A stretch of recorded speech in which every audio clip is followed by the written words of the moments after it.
Mads Badong Aratilis po. Pag-uusapan natin ngayon, ito po, no, BP Sara. hindi ko alam yung okay, BP Sara po, sinoplak itong sagot ni BBM tungkol po sa sarcastic na pagpapasalamat ni BP Sara na dahil sa pagpapakulong ni BBM sa kanyang ama sa dahig ay nabuo ang kanilang relasyon, yung kanilang father-daughter relationship. Nagbigay din po, kaugnay po niya, nagbigay din po si BP Sara ng mga update sa dahig, no? Pag-uusapan po natin niya maya-maya.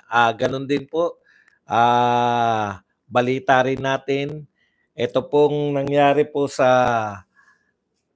yung tila na puno na po itong si Maltik, si Malutikia, binanatan na po ang kabastusan, no? Binanatan ang kabastusan nito ni Auntie Claire.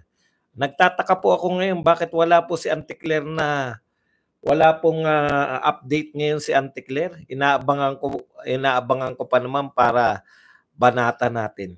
Yan po mga pag-uusapan, pero bago yan, kung bago ka pa lang dito sa ating channel, mag-subscribe ka na. Dahil ito lang ang tayong channel na may kinikilingan, may pinapanigan, una sa balita, huli sa impormasyon, kaya ano pang hinihintay nyo? Pindot na, okay? Pag-usapan natin, no? Alam po ninyo, ito po, sabi po ni BP Sara, ay tila yata tinakasan, no? The sarcasm is lost on him. Yung po nung tinanong po si BP Sara, ano ang reaction niya dito po sa sinabi ni BBM. Sabi kasi ni BBM, I'm glad I can help, no? O something to that effect, na natutuwa ako at ako ay nakatulong. Kung matatandaan po ninyo, tinanong po si Auntie Claire kung ano masasabi ni BBM na dahil daw po sa pagkakakulong nito ni Pangulong Duterte sa dahig ay yung dati nagkaroon po ng pagpapatawaran sa pagitan po ni Pangulong Duterte at ng kanyang anak na Vice President si Sara Duterte.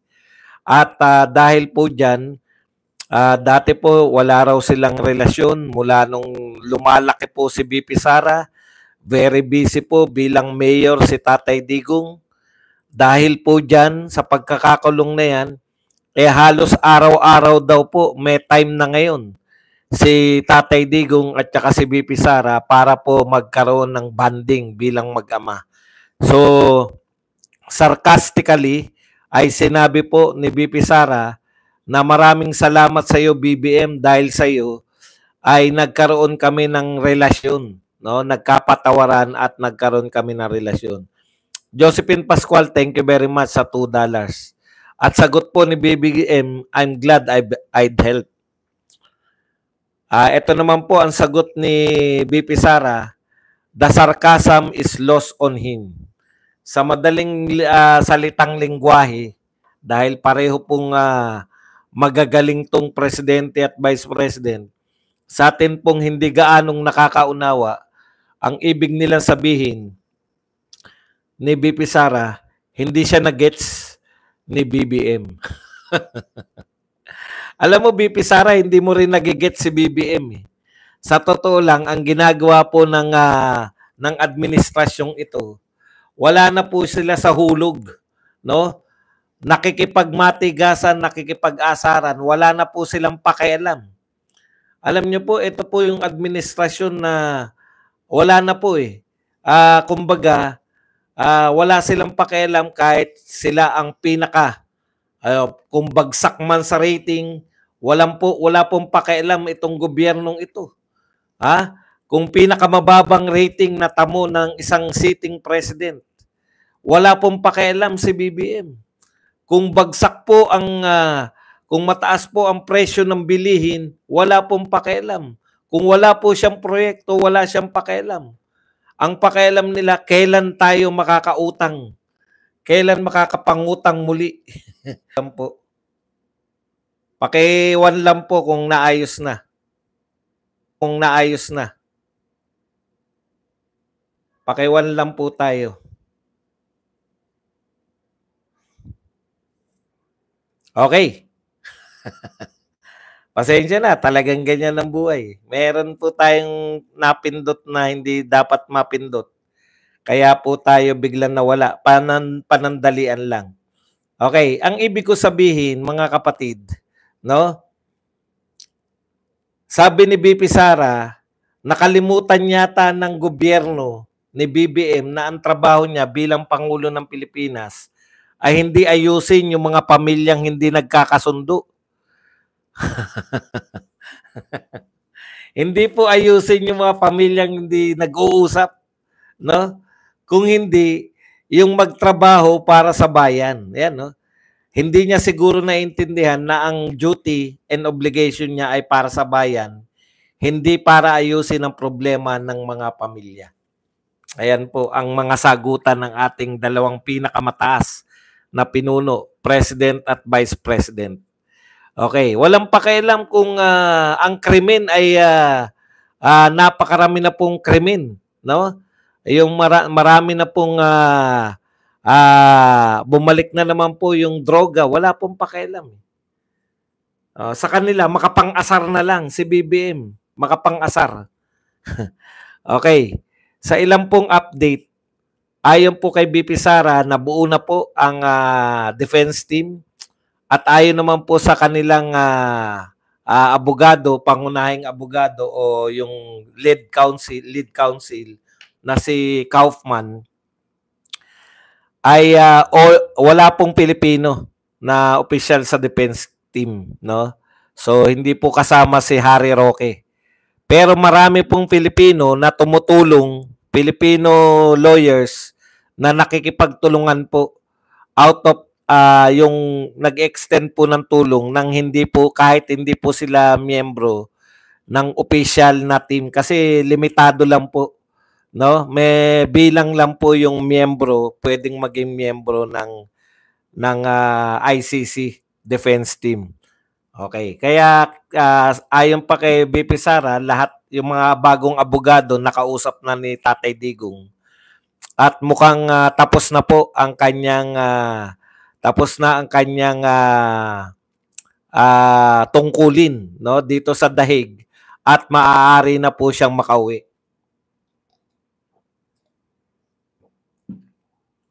BP Sara, kayo nagpapaalala kay Tatay Digong na baka matulad kay Ninoy o kung ano pa man, no? Sana ikaw din, isipin mo rin, no? Hindi lang po si Tatay Digong ang target ng mga yan. No? Ikaw nga ang gustong-gusto nilang mawala sa landas nila dahil ikaw ang pinakamalaking tinik. Sana sa iyong pagbabalik sa Pilipinas ay walang nakakaalam kung pwede lang sana na bigla ka na lang nasa Davao, no? Kung maaari po sana na ganun, na hindi ka na dumaan dyan sa NAIA o kung saan pa mang paliparan na hindi ka sigurado sa iyong kasi nakita natin kay Tatay Digong, wala po nakapasok ng mga kakampi niya, nasasalubong. Di ba? So sana naman itong mga ating pinagkakatiwalaan ng mga kasundaluhan, ito pong ating pinagkakatiwalaan ng mga kapulisan, no? Kung ano man po 'yun, sa bagay wala naman po tayong naririnig na kaso niya mula sa ICC. Kung siya naman po ay dadakipin dahil sa mga isinampang kaso dito sa Pilipinas, talagang harap-harapan na po, garapalan. Tandaan po ninyo, ang epekto po, yung akala ninyo na madudurog nyo yung mga Duterte, papaalala lang po natin sa mga nag-iisip ng kasamaan kay BP Sara, baka itutulad nyo naman kay Duterte na may lihim na palang mga warrant of arrest. Thank you very much muna kay Myla Sanchez na nagbigay ng NT14. Baka gusto nyo itulad kay Tatay Digong na meron palang lihim na warrant of arrest, pakaisipin nyo po, no? nung pinakulong niyo po si Tatay Digong, lalo pong bumagsak yung popularidad ni BIP ng presidente ng Pilipinas. Yun lang po pinapaalala namin. Hindi po nakakabuti sa inyo yung mga pinagagawa nyo kay ano at tumaas po ng higit doble-doble, no? Pinakamataas po. Lahat po ng sa 5 opisyal, pinakamataas na opisyal, kasama na si Chis Escudero, hindi na po siya pinaligtas. Kasi po dahil ano lang siya, pakit lang. Hello, may bisita ako. Dahil pakit lang po si Chis Escudero, hindi po siya ganong nasasagasaan ng pagbabang. Ngayon po, semplang na rin po. Lahat po, yung 4, sumemplang po si President Bongbong Marcos, pinakamababa pong rating. Sa kasaysayan po ng sitting president, siya po ang nagkamit ng pinakamababang approval rating. Kita nyo na. Yan po ang epekto ng pagpapadakip ninyo kay Tatay Digong. Hindi po nakabuti sa inyong political career. At isa pa po, si Martin, siyempre mababa as usual. Pero ang pinakamalaki pong binaba, itong si Quezon, waiter Escudero. Sa pagiging waiter mo, kitang-kita na ngayon, lalo na ngayong hindi ka nag-issue ng subpoena. Delay mo. Hindi nga po delay. Kunwari, pag-aaralan pa nila. Pero ang isa lang po kahulugan yan, no? Ipinahiya mo si Amy Marcos sa kanyang committee hearing na walang umattend. Imbis na kampihan mo si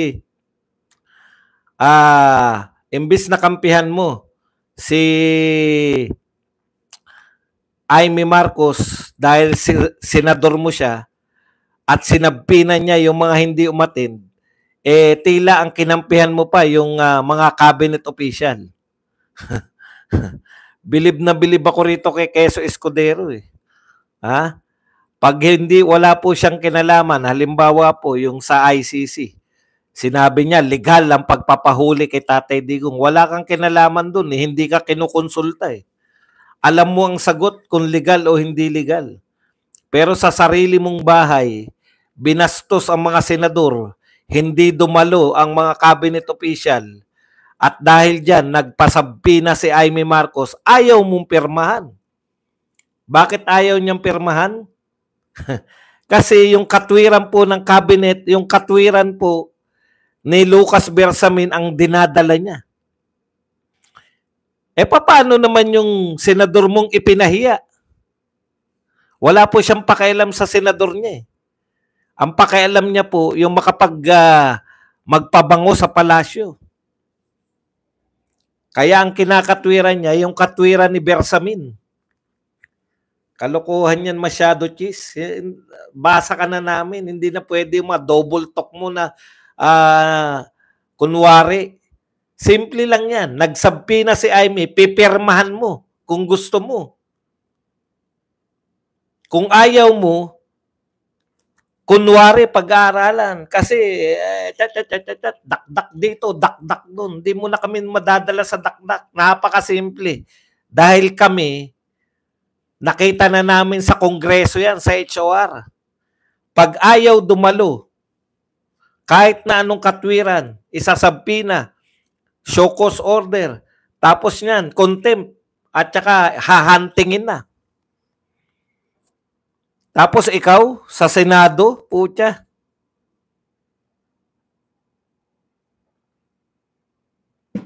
Pag-aaralan mo pa. Ano pag-aaralan? Kalokohan yan. Baka sakaling, pinakamababang approval rating ng sitting president. Ang meron si BBM, yan po ang katotohanan. Pag-aaralan mo, keso, katarantaduhan yan. Yung impeachment nga, nawala ay impeachment. Yung ICC, yung pagdakip nga kay Tatay Digong, wala ka namang kinalaman dun. Alam mo kagad na legal. Oh, bakit legal? Pabor sa gobyerno, pabor sa amo mo. Pero pagkakontra sa amo mo, pag-aaralan mo pa. Pero pag pabor sa amo mo, tama yung ginawa ng amo ko. Kaya ikaw, kala mo, laging mataas yan si Chis eh. Hindi napapansin eh. Paano? Laging playing safe.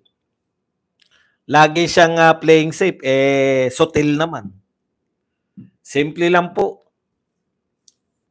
Kung ang Senado, yung isa lang ang tanong dyan, Chis eh. Wala ba kayong kapangyarihan na mag-imbestiga sa Senado? Ang may kapangyarihan lang bang mag-imbestiga, HOR? House lang ba ang may kapangyarihan mag-imbestiga? Kung may kapangyarihan kayong mag-imbestiga at hindi dumalo, anong gagawin nyo? Pag-aaralan? Katarantaduhan yan. Ikaw ang galing mo magsalita eh.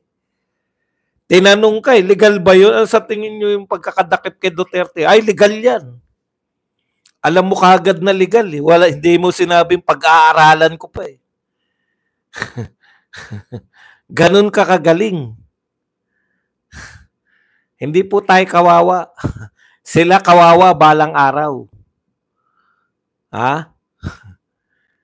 Dapat pinag-aralan mo yung House of Representatives. Ano ang ginagawa nila sa mga ayaw dumalo? Pinagtatawanan ka ng mga HOR. Alam mo ba kung ilan lang ang boto ni Paduano? Alam mo, Chis, milyon-milyon ang boto mo. Si Paduano, malamang, hindi ko alam kung umabot ng 100,000 boto niyan. Pero ang meron si Paduano na wala ka, Yagbols. Di ba? Wala. Si Mr. Contempt. Hindi ko po sinasabi na tama yung pagpapakontempt ni Paduano. Pero wala pa nga sa usapin ng contempt eh. Sabpina pa lang eh. Alam niyo ba yung sabpina? Ibig sabihin, pinapadalo mo na sila. Oh, eto po, hindi na imbitasyon, sabpina na kinakailangan na kayong dumalo. Hindi pa nga contempt pang hinihingi sa iyo eh. Sabpina pa lang eh. Umaatras ka na. Wala talaga to eh. Okay. Punta po tayo dito si Malutikia po. Thank you very much kay Oliver Franco. Wala sa ayos din talaga to si Escudero. Correct. Wala po talaga yan. Mali po yung ginawa niya. Actually, ayaw niya lang aminin na ayaw ko pong pirmahan. Pero yun po ang meaning ng hindi mo pagpirma. May nalalaman ka lang. Okay. Punta po tayo dito sa sinabi ni Malutikia. Alam niyo po, matagal na natin sinasabi yan, pero dahil hindi tayo sikat. Si Auntie Claire talaga, no? Ang papel talaga ni Auntie Claire, mambalatuba ng mga Duterte, bumanat sa mga Duterte. Attack dog laban sa Duterte. May tapaoho po yan. Tanungin niyo yan tungkol sa, halimbawa, ang tanong sa kanya kahapon. Na-miss ko nga si Sa totoo lang po si Auntie Claire, malaking bagay po sa mga vlogger ng Duterte. Bakit? Araw-araw kami may binabanatan. Tuwing magbubuka ng bibig si Auntie Claire, tsak, may topic kami. Kasi alam mo eh. Na may masasabi na pabor sa atin. Isang araw lang na mawala yan si Auntie Claire, namimiss kagad natin. Wala tayong babanatan.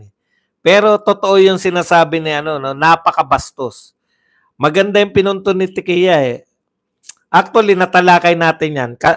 Again, no? Kaya nga natin inuulit dahil pag sikat na po yung nagsalita, at least yung mga sinasabi natin, nagkakaroon na po ng prestige. Yan. Ayon po kay Tikia, napakabastos nito ni Auntie Claire, no? Napakabastos. Bakit po napakabastos? Wala pong paggalang sa dating presidente ng Pilipinas. Ako kasi, dahil tinanggap na natin na si Auntie Claire ay attack dog, wala pong sasabihin niya na mabuti sa mga Duterte. Pero kung ito po yung sinasabi ni Auntie Claire ang talagang posisyon ng pamahalaan na sinasabing walang jurisdiction sa ICC. May jurisdiction ang makikipagtulungan sa ICC kung ipapahuli si Duterte. Pero kung si Duterte po, kung si Pangulong Duterte po ay pababalikin sa Pilipinas, ay hindi po makikipagtulungan. Pero maganda yung punto nito ni Malutikea. Kahit ayaw ninyo, sukan-suka kayo sa tao, kahit ayaw pa ninyo kay Pangulong Duterte, may karapatan po ang gobyerno na tanggapin ang Pilipinong isinusuli sa kanya. Nakuha po ninyo, hindi pa po natin tinatanggalan ng citizenship si Tatay Digong. Maganda yung punto na yun. Nakaligtaan ko po yun eh. Ang sinasabi ko po kasi, tsaka sinasabi rin ni Roque, yung sabi kasi ni Roque, di ba? Pwede namang ibang bansa yung tumanggap kung ayaw ng Pilipinas. Ay, hindi po pala. Tama nga po pala. Bakit hindi nyo tatanggapin si Tatay Digong? Hindi na ba siya Philippine citizen? Di ba? Kahit po, criminal pa yan. Kung pinatawad yan dun sa, ibig sabihin, yung mga OFW, kahit po criminal, kung pinatawad na po yan, hindi mo po pwedeng sabihin na at pinabalik na sa Pilipinas, hindi mo pwedeng sabihin na, ayaw namin dyan, criminal pala sa inyo yan, bakit namin tatanggapin? Lahat po ng Pilipino na isinusuli dito sa ating bayan, hindi po natin pwedeng sabihin yung mga sinasabi ni Auntie Claire na hindi kami makikipagtulungan dyan. Anak ng pupa, hindi ba president? Wag na po yung presidente siya dati. Yung pagiging Pilipino na lang. Ibig sabihin pala, kung pinalaya po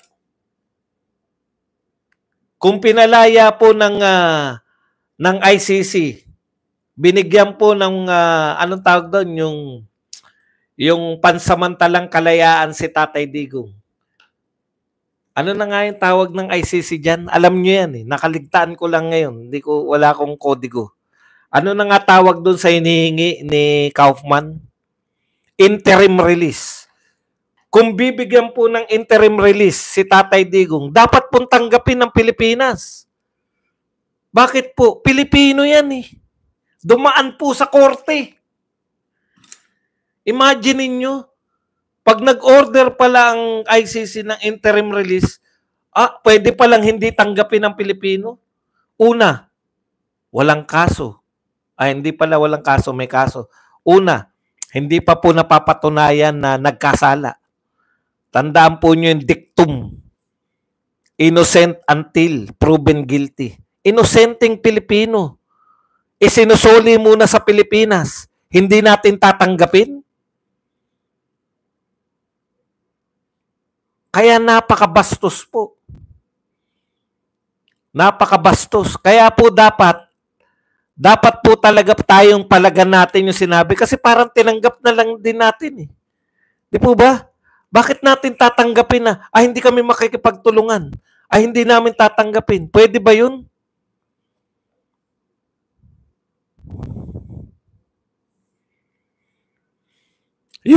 Correct, yung basurang ang tinapon ng Canada sa atin, pinabalik ni Duterte, kinakailangan nilang tanggapin. Kaya galit yung mga yan sa atin lahat eh. Tayo lang ang mahirap na bansa na pinahiya sila sa mundo. Alam mo, Mary Jane, tignan mo muna yung volume mo. Kasi kung totoong walang sounds,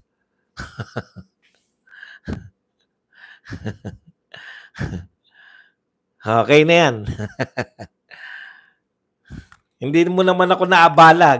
Gusto ko lang magkaroon ng laruan. Kaya kita pinuna.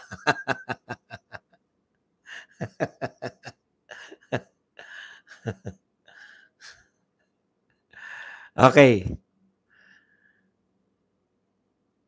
Ano pa ba? Yun pa po, no? Si Auntie Claire pa po tayo. Yung papel talaga ni Auntie Claire sa lahat, atake lang sa Duterte. Wala naman po siya na bilang ang tinatanong nga eh. Ganun na ba kababa ang tingin ng mga ganun na ba kababa ang tingin ninyo Malacanang sa mga Pilipino? Na yung press briefer nyo, wala nang prestihyo eh. Bardagulan lang ang gusto eh. Makipagbardagulan lang eh. Tignan nyo po, tama po yung ginawa ni Daryl Yap na sarcasm, na atake. O kung ano man ang tawag doon, yung ginagaya nila si ano. Kasi PCO yan eh. Dapat may paggalang din po. Hindi naman siya pangkaraniwang vlogger eh. Kung pangkaraniwang vlogger po yan. Pero kami pong mga vlogger ng Duterte, natutuwa po kami kasi may continuous supply kami ng sinusupplyan niya kami ng content. Alam niyo po sa mga vlog. Ito po aminin namin sa inyo. Kami po mga vlogger, araw-araw, dahil araw-araw po ang aming vlogs eh. Araw-araw po ang problema ng mga vlogger, lalo na po ng mga political vlogger, ano ang content for today. Malaki pasalamat ko kay Auntie Claire eh. Once na magbuka ng bibig si Auntie Claire, meron na akong topic agad.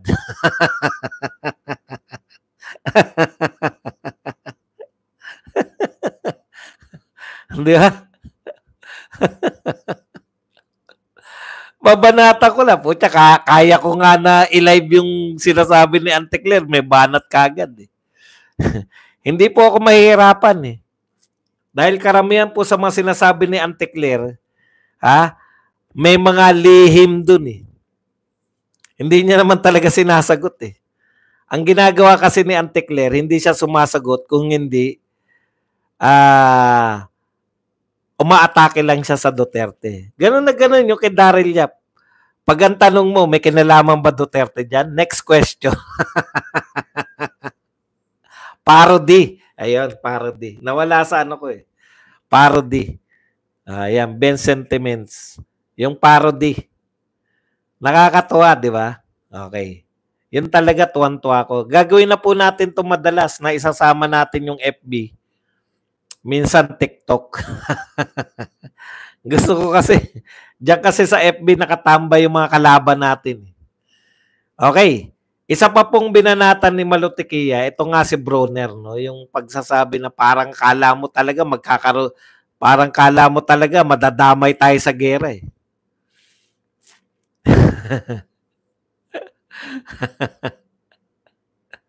Para raw hindi abogada. Mas vlogger si Auntie Claire kaysa ako natutuwa. Una, abogada yung ibig sabihin level up na po yung yung binabanata natin kasi sa totoo lang before Auntie Claire pinagtsatsagaan natin yung mga walang katuturang si Jared. Alam niyo si Jared? Jared, kung ano man ang pangalan nun. Pansinin niyo po, umiikot lang po yun. Hindi po yung umiikot na katulad ko na umiikot na pinalalawig natin. Sa kanya, pag may sinabi siyang isang sentence, babaguhin lang yung sentence, paulit-ulit, tapos tatawa lang. Ganyan lang po. Lalo na po yung mga walang pangalan talaga. Yung mga vlogger ni BBM na walang katuturan, puta, tatawa lang talaga. Mga minamahal! Ito na po tayo, mga minamahal! Ay, mga minamahal natin. Ito na po. Mga minamahal. Puta, panigan. Hindi mo alam kung ano ba ginagawa. Ano ba talaga ginagawa nitong mga to? Bakit ganun lang sila mag-vlog, no? Yung isa naman, tawa lang ng tawa. Oo, i-rephrase lang ni Jared yung sinabi niya. I-rephrase niya ng 3 beses para humaba. Hindi talaga yung purpose nila. May isa naman, puta, nagpapakyut lang eh. Taas tatawa. Ay, nako! Ganito naman style ng isa. Ay, nako! Mga DDS vlogger din! Nako! Okay na. Para silang ano, hindi po sila sentence man lang. Kasi yung sentence, di ba? May complete thought.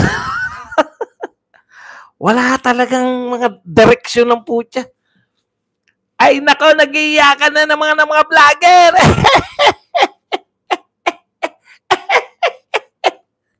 Okay. Ay, si Mike Abe, ibang klase yan. Si Mike Abe, dahil laki naman niya sa anong tawag dyan? Sa media man yan. Salita lang ng salita yan kahit walang kawawaan. Eh, si Maravillas, hindi ko alam. Buhay pa ba? hindi na napapadaan sa akin. Parang may mga ano lang po, yung makapagsalita lang. Nakakulong na si Digong niya! Apo! Why is it like this? Thank you very much sa 50 pesos na pangkape. Okay. Oh, Bronner. Ikaw naman, Bronner. Oh. Alam nyo, Bronner, General Bronner, Inchik versus Inchik. Kiniklaim ng China na kanila yung Taiwan. Alam nyo ba nagsimula ang Taiwan na kiniklaim nila yung sila ang tunay na China? Kaya nga nagkaroon ng one China policy sa mga hindi po nakakaalam. Ito po ang pinaka-istorya niyan. Si Chiang Kai-shek po, ang presidente ng China noon, nung nagrevolusyon si Mao Zedong. Napalayas nila, tumakas po si Chiang Kai-shek na presidente ng China, nagpunta po ng Taiwan. Kiniklaim nila na in exile lang, no? Hindi po nila sinabi na separate yun agad, yung Taiwan. Ganun po yan. Kaya sila sinasabi nila, kami yung tunay na China. Sabi nila Chiang Kai-shek, sabi ni Mao Zedong, kami yung tunay na China. Kaya para hindi po malito, meron pong one China policy. Kinikilala po nila na isa lang sila. Bakit nyo pakikialaman? Bakit tayo makikialam sa Chinese problem? Internal problem nila yan. Huwag po nyong pakialaman yung internal problem. Natutuwa ako sa inyo, no? Kahit hindi sila, ang dami nyong binabanggit na vlogger, no? Na mga pangalan ng vlogger na BBM. Kahit hindi sila yung tinutukoy ko, ibig sabihin, isa lang ang forma nila. Bakit? Wala silang distinction sa bawat isa. Ako po, pag dinescribe ako, alam kagad na si Badong, magpakape naman kayo. Wala pong ibang ganun. Si Badong lang. O kung ano man yung sinasabi ko. Di ba? Kayo po, ang dami nyo sinabing pangalan ng vlogger. Hindi po yan ang tinutukoy ko. Pero nakita nyo po yung diferensya. Yuan, thank you very much sa 5 Qatar. Qatar ba? QAR? Dito nga tayo magano. Gawin natin to si Yuan. Thank you very much sa 5 Qatar Real. Real ba yan? Ganun po yung isa lang ang forma nila. Naggagayahan lang ng forma. Kaya pare-pareho eh. Okay. Bronner, pag binubomba tayo ng water cannon, wala tayong magawa. Makikialam ka pa dyan sa gera. Kung maggera man sila, usapin po ng mga inchik yan. Huwag na tayong makialam. Lulu, thank you very much sa $2 na pangkape.